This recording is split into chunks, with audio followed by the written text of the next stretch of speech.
that somehow manages the branding and talent alignment within the organizations. Roopesh had a long and distinguished career in the technology and digital marketing space. He was at Sanke and Nitro before and has worked with a variety of clients, including AT&T, JCPenney, Medtronic, Sony, Thermo Fisher, and so on and so forth. He's a graduate of the Indian Institute of Technology, very versed in technology, of course, and an MBA of Columbia. To my right is Julia Taylor Kennedy. She's a Senior Vice President and Senior Fellow at the Center for Talent Innovation, which is a New York-based think tank whose mission is to disseminate and conduct research that helps organizations to leverage the full potential of global talent that exists in the world, with a special emphasis on how to break the boundaries that exist in gender, in culture, in generations, and so on and so forth. And she has a background in journalism as well, with a degree from Northwestern, another one from Yale. And she's a producer and a speechwriter and content generator and researcher at the Center for Talent Innovation. So that is the panel that we have today. And I'm going to start by a very simple question, maybe that both Ethan and Jean can answer pretty briefly. So what does the omni-channel world mean to you in your organizations, and what are the challenges that it presents for a company like you, like Hewlett Packard Enterprise?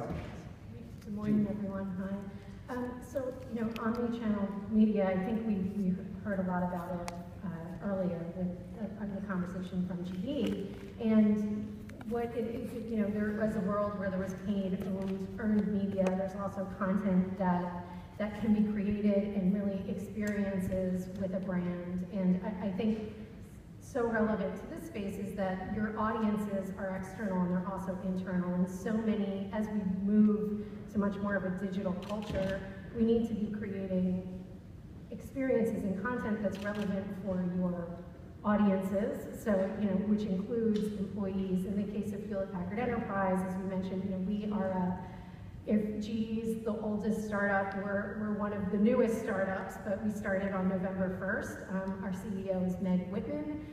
We split into two companies, and so we're a startup with 200,000 employees in over 100 countries around the world. And so keeping that audience engaged, as well as the audience of business professionals who we're trying to lead, they, like in communicating with GE, are looking for content out in the space. So it's things that we say, and it's also the content that we link to in social media, but it's really about a conversation with people who are interested in us and people with whom we're interested.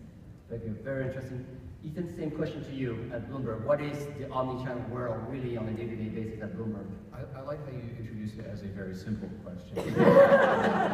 Oh, just what's the omni-channel thingy? Anyway, so yeah, omni-channel, in my group, so looking after brand and employee communications, the prevailing thought is that there isn't really a great benefit to trying to manage channels really discreetly, and rather to look at the world as a platform inhabited by networks.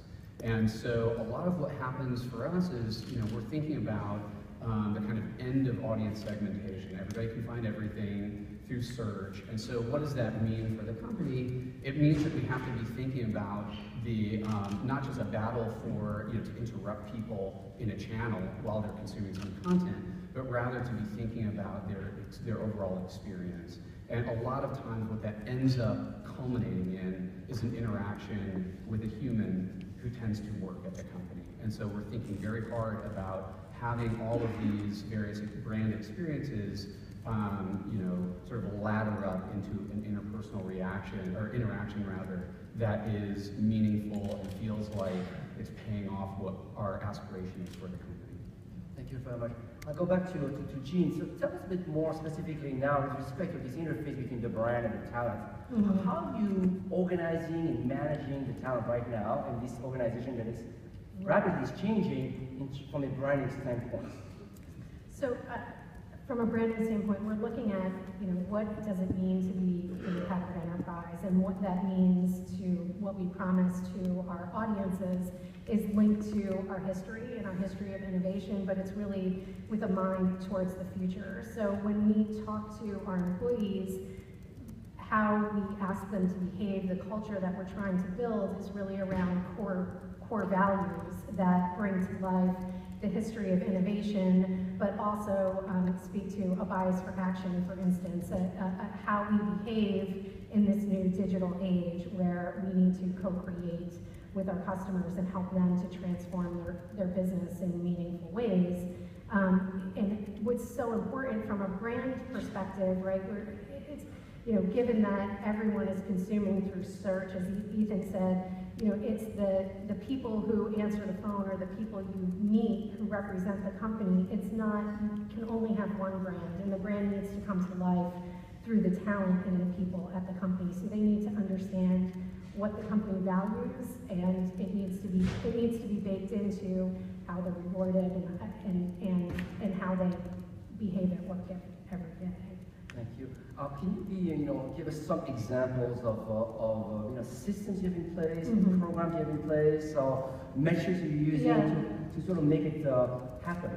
Right. Well, I think it's at an interesting time, right? Being a very old company, but a very new one at the same time. So what we've done from a program standpoint, we've introduced the culture to the company, the way that we want to behave and how we learn from the past into the future, and how that's coming to the life is to help managers with playbooks, for instance, to have conversations with employees so that they can start to understand what Hewlett Packard Enterprise means to them every day. Our vision as a company is to transform the way people live and work. What does that mean for me individually in my role? And where that comes to life is in conversations with managers and the work you do every day, and how you can be even more customer focused.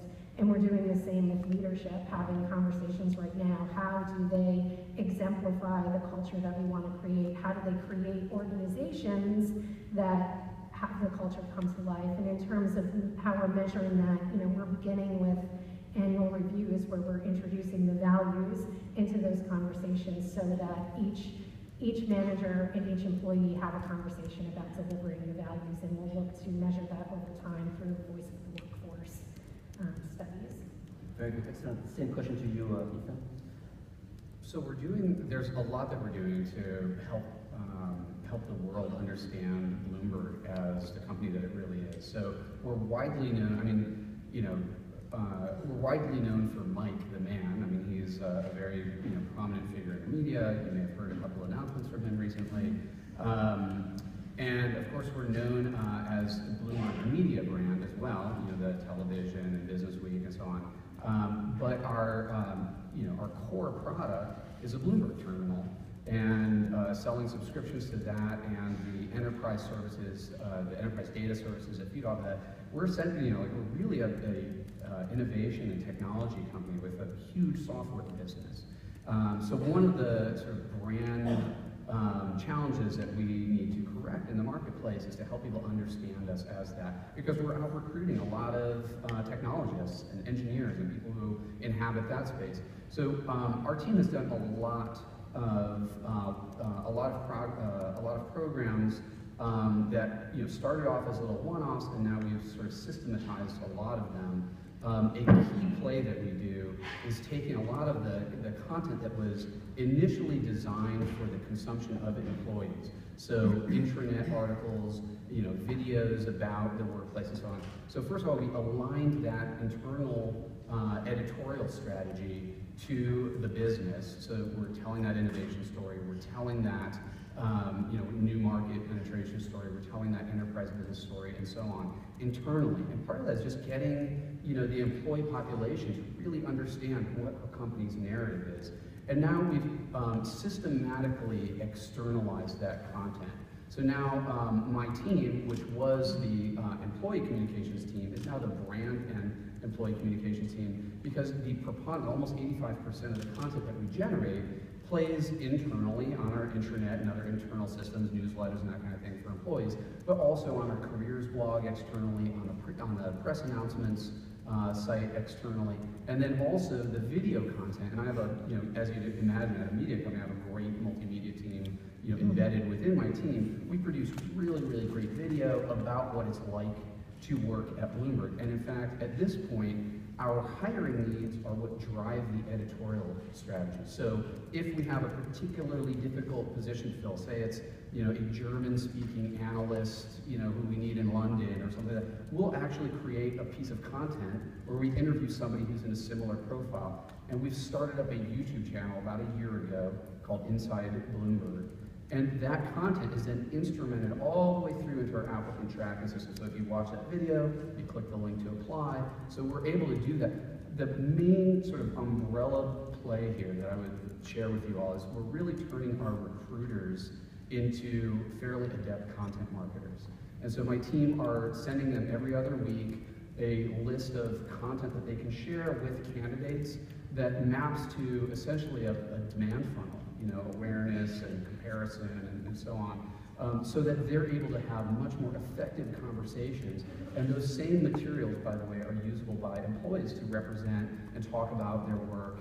And we found that, again, using some analytics software, the behaviors of Bloomberg employees are really, really, really great on social media. They're very, very keen to share stories about where they work. They feel proud. It's an exciting place to work, and they're happy to share that. So those are some of the tactics that my team have done. Just last year, we were able to drive more than 954 applicants from just our YouTube channel, which in a year has gotten more than 3,500 subscribers and something like 100,000 views. And so I feel like the ROI, I was very happy to have that conversation with senior management, because now the ROI on having this wonderful multimedia team is much more apparent to them, and we've in fact been able to expand the remit of that team. Thank you, Rashid. Very interesting. Let me turn to Roopesh. Your company, really, that's what you do for a living, is you helping organization essentially manage this interface with brand and talent. So tell us about some of the best practices that you have encountered in your work. Yeah, the part is I think Ethan and Gene kind of started playing around with those best practices already. What I heard from kind of defining the goals, kind of making it measurable, thinking about how you execute across multiple channels. But just overall, and Ethan, you kind of pointed out the whole omni-channel complexity, right? We at Hodes, as you said, have been doing employer branding for almost 45 years now. But in the omni-channel world, it becomes much more complex, but actually much more rewarding too, because the good part is, yeah, the channels are complex. It's difficult to understand, as we call the story of the talent and how they live their journey through your employer brand. It's difficult to understand it, but once you understand it and make it measurable, it is very meaningful. So coming back to the question on kind of what we call as the best practices of employer branding in this omni-channel world, again, key aspect is defining a goal, right? Ethan pointed out, hey, is the goal to hire a specific group of people, or is the goal to increase diversity in your organization? Is the goal to reduce time to fill? Is the goal, whatever your goals are, kind of clearly defining that. Just like in case of when you start defining marketing strategies for a product, consumer product, you start defining your goal. You start with what is the goal for your employer branding. Then you get into what are the personas you're targeting and what aspects of the organization will the person or the persona value the most, defining the employee value proposition. And to, again, we talk about, in Ethan's example, hiring, do they know Bloomberg as a technology company or a media company? Hiring a data scientist for a hospital is entirely different from hiring a nurse for a hospital. So kind of figuring out what are those personas and what are those key messages which each of those personas kind of relate to is the second most important thing. And then coming down to consistent, thorough, and I think I heard this word yesterday, authentic experience. Professor Brent Schmidt talked about it yesterday about how authentic brand experience is important. He taught me branding a while back, so taking some of the stuff from his book around making it consistent but authentic across all the different channels, considering the cross-channel impacts. We talked about, hey, some employees sharing content in social media, the same it's seen by a potential talent. how do they then come into your career website? Do they get a different experience now because they have seen a specific content? Do they get a more personalized experience because now you know that they are interested in a sales job or a data job or whatever? Do you make it more personalized and cross-channel consideration, keeping the cross-channel considerations in mind? And the last thing I kind of beat it down to my team is make it measurable. And I know it's easy to say that, getting done. We have some tools and practices which we call as the Omnichannel Talent Cloud, which we kind of try to tag all the different impressions which are happening, whether it's your social media activity, whether it's your web activity, whether it's your advocacy activity, or any other paid media, any other activities. We try to kind of connect all those things together so that we can measure whatever your goals are we went down to achieve when we start defining the employer brand. So we kind of define this as omni-channel employer brand, but it's very rewarding because it's measurable and easily, it's not easy, but at the same time, it's rewarding. Are you able to share some specific client experience that you would say, are really exemplary of people doing it well? Yeah, I mean, United Health Group is a great example. They kind of went down this path of defining their employer brand, and then down the path, one of our SVPs, Paul Estermal, he actually spent time working with them defining their employer brand. But then, as we started getting into the details, we kind of started relating, as we start talking about, hey, there's a job. Job is nothing but a product. How do I think about the job as a product and all the different marketing efforts? So they were one of the pioneers for kind of taking up social media as a channel for driving potential employees or even employees inside. And another example they did really well is kind of turning their recruiters, and not just recruiters, but their ambassadors, like anyone who's interested in kind of talking about the brand, into content marketers, and then kind of turning them into, if you look at it, a lot of their talent hires are getting done automatically by employee advocacy programs, which are basically getting driven inside the organization now automatically, right? So, great example, and then at the end of the day, kind of making it measurable. They have a very systematic way of kind of going through this, explaining it to the different divisions, because it's a pretty complex organization. And then there's a talent marketing organization, which is in the center, but then there are multiple different business units they're catering to, how to ensure that they understand each of the goals of those business units and measure it and report it back to them, and they're doing a great job of that. Any other examples? On the other side, I'll talk about fire department of New York. I mean, they're having an issue right now, and we're around kind of, hey, the diversity and how do we build that diversity, right? So we're actually working with them right now to kind of figure out, what does that mean?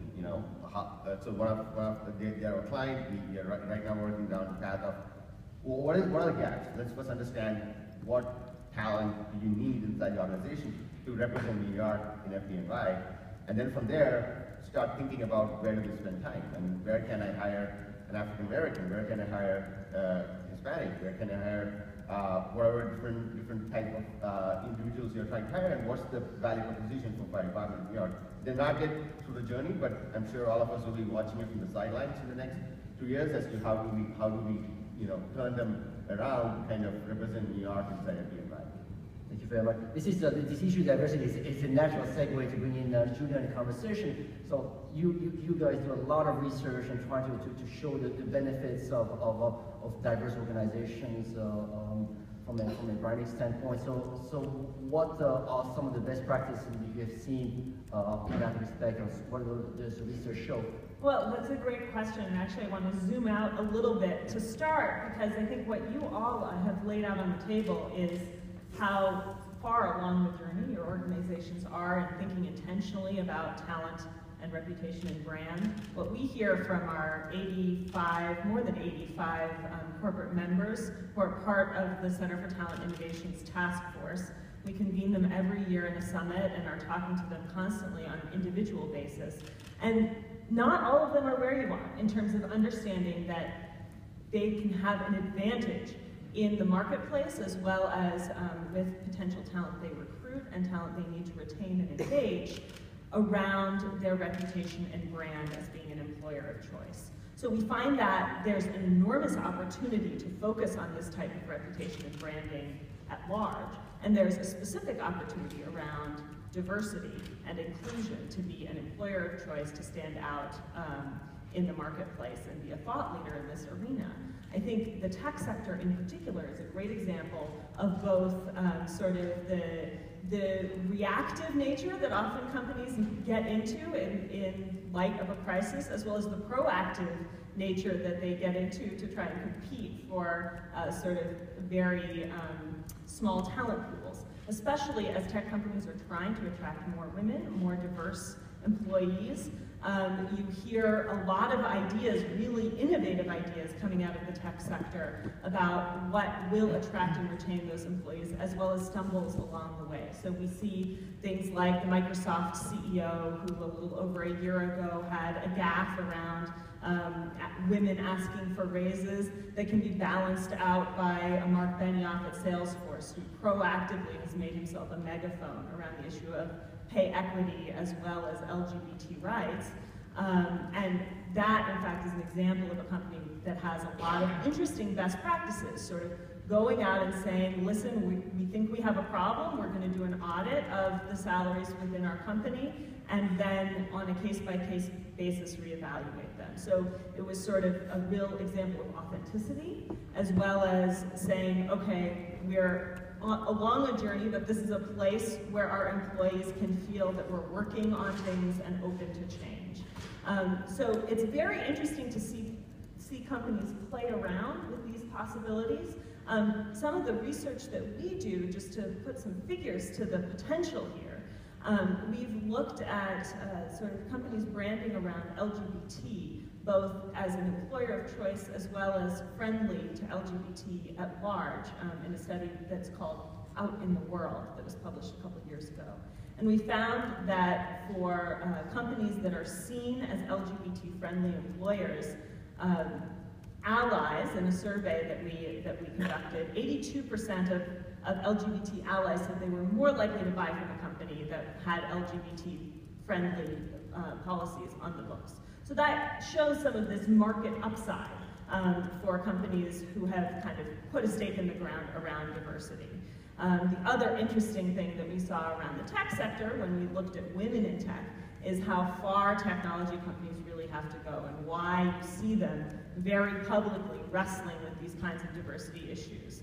Because we found that 32% of women who work in science, engineering, and technology fields say they plan to quit within a year, which is a much higher number than we find with women in other industries and men in tech. So these kinds of risks are what companies are responding to, and sometimes in very public ways. Can you tell us what are some examples of companies or sectors that you think are further along that path of trajectory? And Yeah. what do they do that it seems to be working for them? That's a really good question. So Salesforce is a great example. I think engaging the CEO as your megaphone, sort of having that brand. Tim Cook is another example at Apple, who has spoken out about LGBT rights. If you look historically, GE is a great example, and came up this morning of a company that has long been all about educating its leaders and helping develop its leaders, whether through sort of its university that we have read about for decades in Purchase, New York, and ongoing with this more global model that we heard from the CMO this morning. EY has also been very intentional about being an employer of choice for millennials. McKinsey talks about developing thought leaders. So there are these kind of high-level brands that exist out there. I think the internal communications as well as the external communications we heard from the companies this morning are also important. Maybe I'll ask a question that I'll direct to all of you, whoever wants to speak in. But we've talked a lot about the managing the brand and the information that comes out around the brand for talent acquisition and talent management. But let's talk about whoever wants to do that. Talk about managing the people and the talent for the brands. And so what are some of the things that you guys have seen or doing or trying to do to make that work as well? Anybody? Maybe Jean? Sure. It's an interesting question. I think the world has the world has changed so much that, you know, it's almost like we need to change the conversation a little bit, because I think how we sometimes talk about communicating with talent is it's what the company says to people, and people need to act. And I think, especially with social media, you see that the culture is so much more fluid and so much more about having conversations. And I think intranets are a great way where people start to do this, where they become much more blogs and thought starters and starting conversations, and there's an opportunity there. I also think that it's now almost a responsibility of employees to connect with the company. Like, as individuals, we should be following our company on Facebook and Twitter. You know, you can't claim to be sort of a disconnected employee anymore if your company has a social media presence, because what they're sharing externally is something that you should understand. And employees, you know, if you don't understand the business strategy, you should be asking about that. I think it's, you know, it's almost, the way I think about it is almost in healthcare. You know, in healthcare, you're saying, oh, and you know, as a patient, you need to understand and you need to take ownership of your own healthcare. I think as employees, we need to invest in our company. We need to be understanding what the company's saying, putting it out on social media, and trying to understand what that means in our individual roles. And so it's much more of a conversation and personal responsibility than just how a company communicates with employees.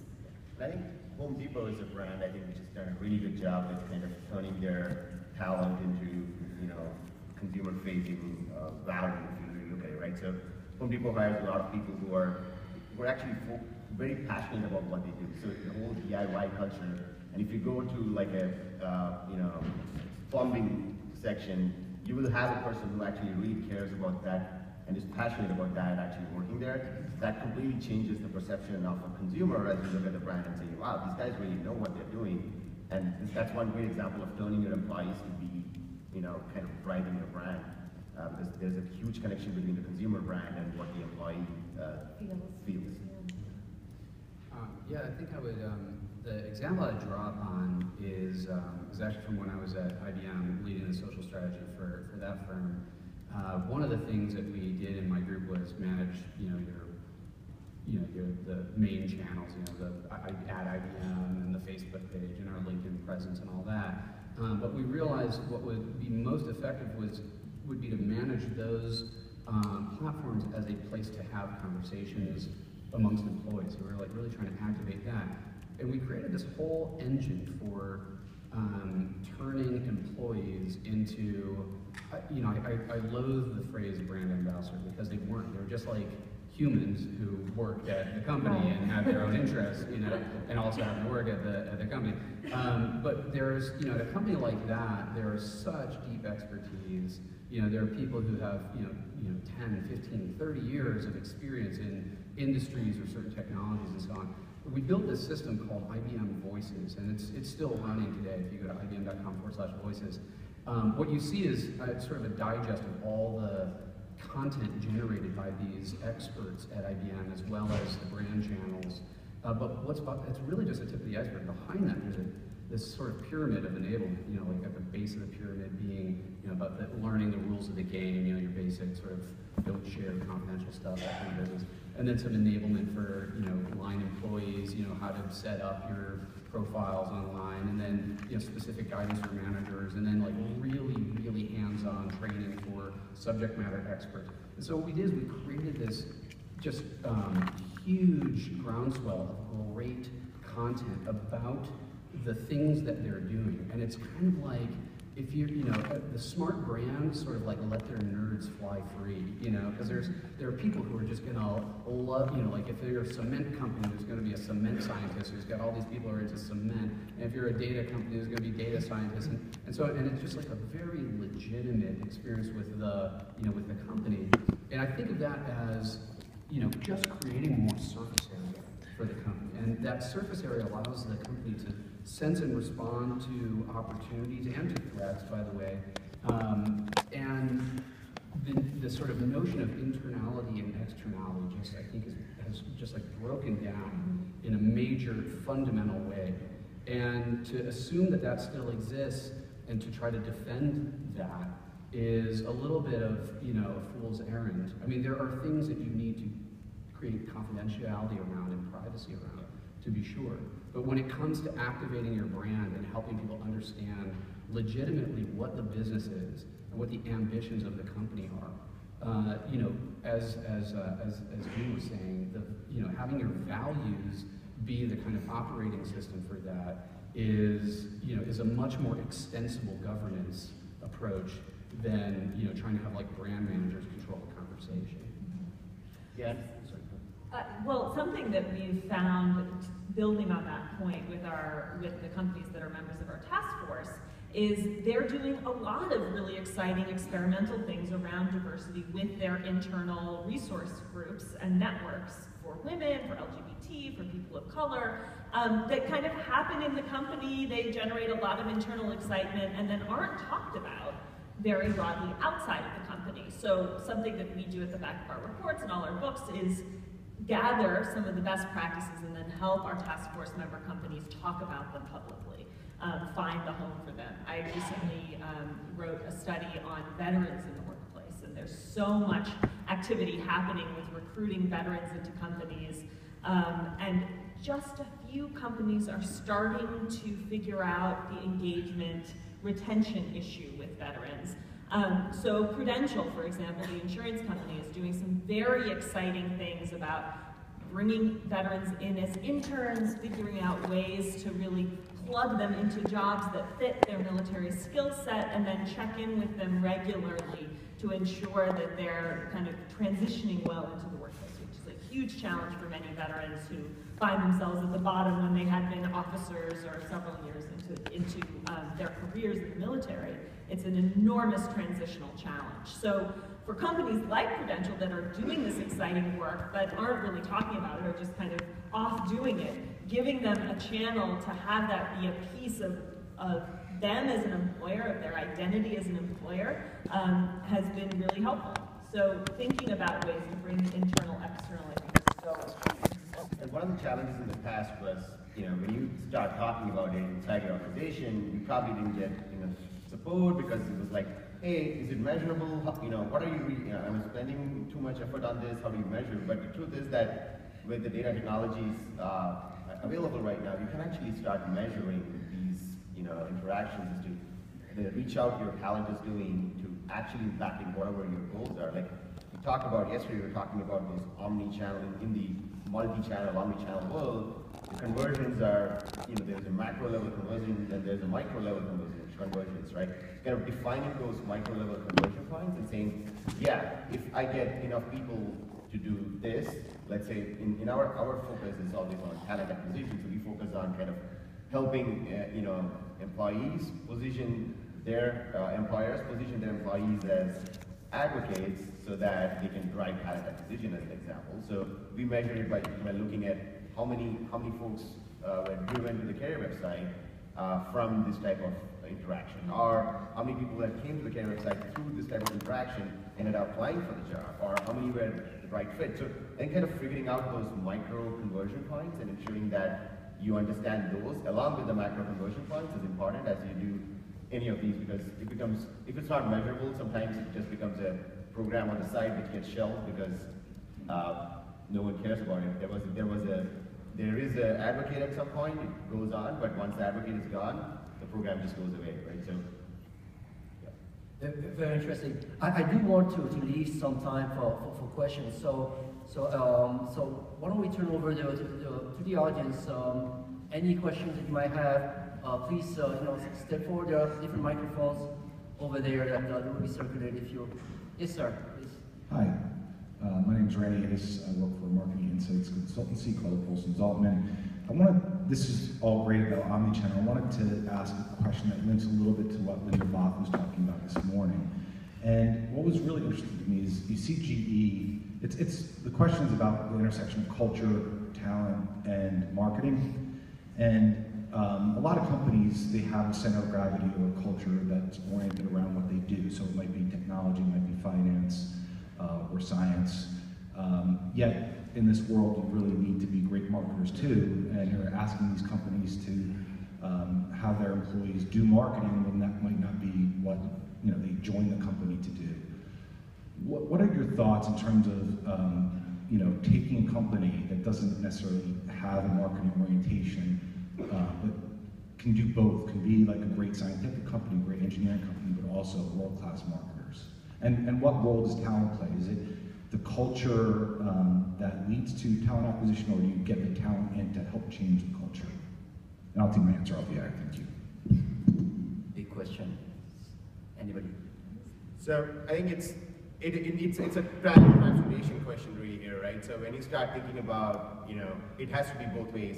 What you acquire and how do you set your culture up inside the company, and how do you focus on kind of that, a culture which I think the strategies are great, those are an important part of it, but kind of turning your employees into marketers, I think there needs to be an aspect of what I call care. Building that care into your employees, whether you acquire, whether you are inside the organization, about what they do, kind of turns them automatically into marketers for their company. I think that's the simple way to put it, care. And I think there's, especially if you're trying to attract a certain talent pool, right? And you have so if we're talking about scientists or developers, you have to remember that you have the people who know that those kinds of people are already in your organization, and such a key to marketing is just knowing and understanding your audience so that you can speak to them in a compelling way. And so I think as people become marketers, it's sort of, don't forget that such a key part of being a marketer is listening. And so you need to listen to the people who have the subject matter expertise or know the audience, so that you can in turn talk in a compelling way to that audience. So it's actually it's so much less about who owns what and who does what job. It's more about who are we trying to talk to, what can we say to them in a meaningful way. I think to my earlier point about technology and women in technology fields, that's so key. We hear in interviews and focus groups time and time again from women who say, my company isn't speaking to me, the culture isn't accommodating me, it's a macho culture or whatever the case may be. And so having the sense that one's ideas aren't heard within that culture is enormously disengaging. So I think those companies who get exactly what you just articulated have a huge advantage in attracting diverse talent within SET. I want to respond to the latter half of your question about culture. I think you have to really be honest with yourself about what the culture of your firm is, and really kind of try to stand outside of it and see it before you start radiating it, because it may be that is not going to be helpful, and you have to be honest about that, and you have to the best approach is to actually be the company you want to be, and then that all sort of works itself out in a way. And there's a it's like you want to be. There's a great quote from Lincoln about are you going to be the tree or the shadow of the tree?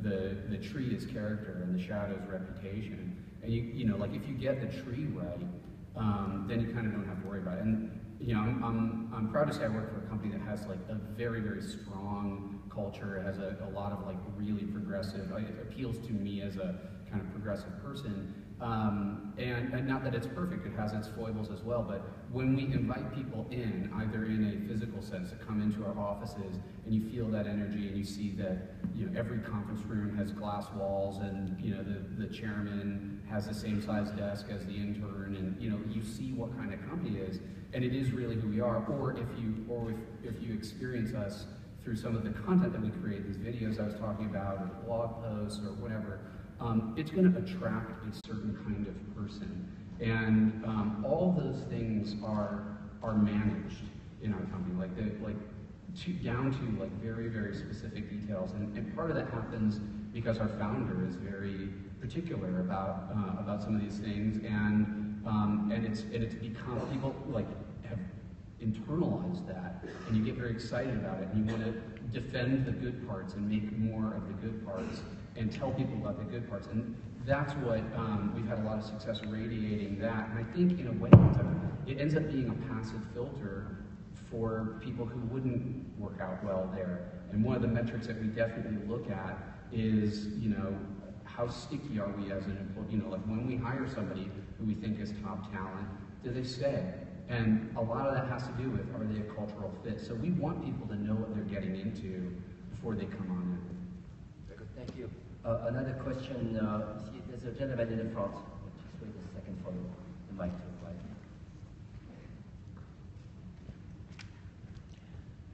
I'm very curious about, there's two questions here. The first question is, have you, in this process, I'll call it a social digital process, how has that affected your cost or time to attract significant hires?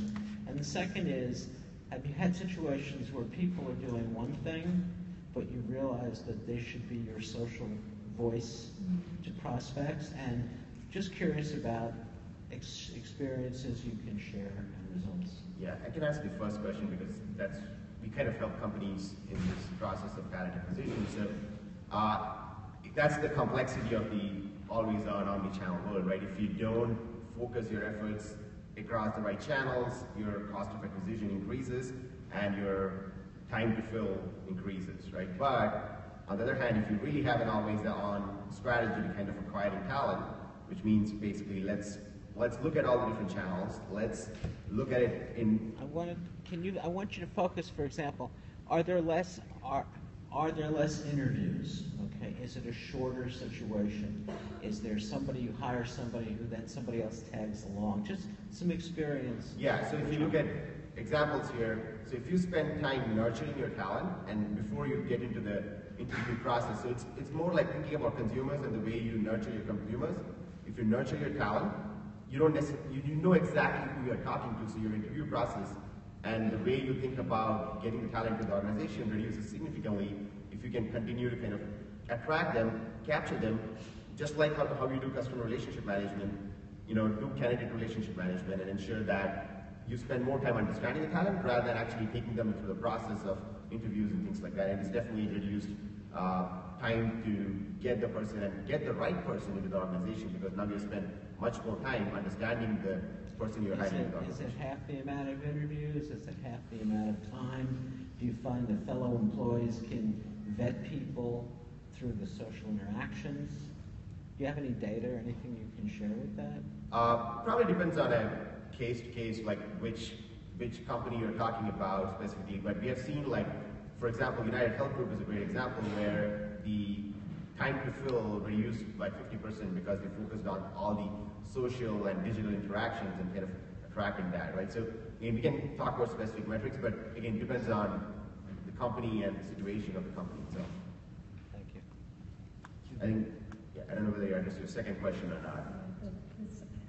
I can talk a little bit about the second question. Because we launched as a new company on November 1st, social was such a big part of that strategy, not just for the outside world, but for employees.